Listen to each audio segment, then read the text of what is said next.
Hello mga karaket. So since may natira pa kaming chooks to go kaninang lunch, we decided na ihalo na lang to sinangag. Yes, pwede nyong gawin yon. So ang ginawa ko, hinimay-himay ko muna yung laman ng chicken. Tapos ipiprito lang natin siya hanggang sa maging crispy na siya.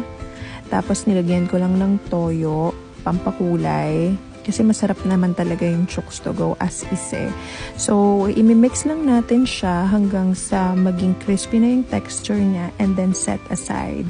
Yung mga nasusunog na yun sa ilalim, gusto natin yan. Masarap yan. Yun yung nagpapasarap sa chicken.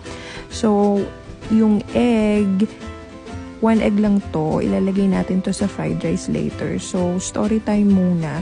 The reason why natuto akong magluto ng mga fried rice, it's because of my dad. Mahilig siya magluto or mag-imbento ng mga luto gamit yung mga natirang ulam. Kasi tipid nga naman, 'di ba? Lalo na ngayon, sobrang taas ng mga bilihin.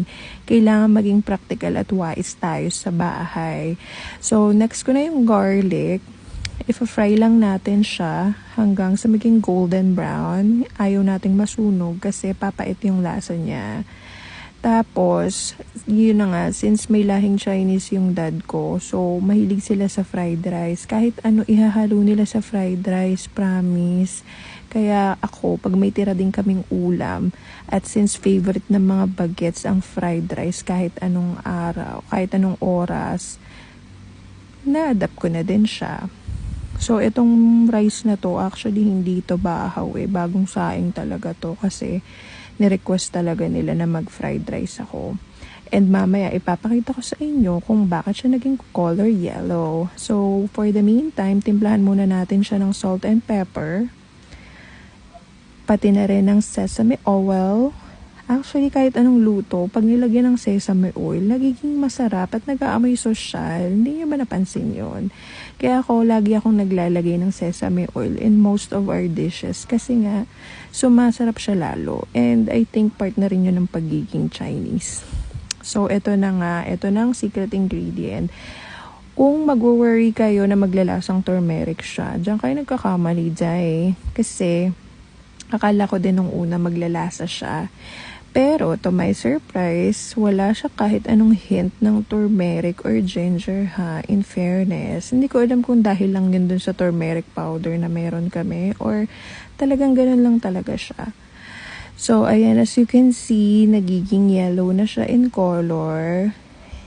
Ilagay na natin yung egg para madurog na rin siya along with the fried rice. Yung iba iniisip nila ay baka star margarine or chicken oil. No, hindi. And mas healthy pa nga to kasi turmeric powder, 'di ba? Alam naman natin kung gaano ka-powerful ang turmeric. So, with continuous stirring, ilagay na natin tong chicken flakes na ayan, nakita nyo 'di ba? Ang crispy na niya. So, maglagay lang tayo ng konti para na siyang yang chow or chow fan and chowking, ganon, 'di ba? Tapos the rest is uulamin na lang nila. Bahala na silang kumuha later.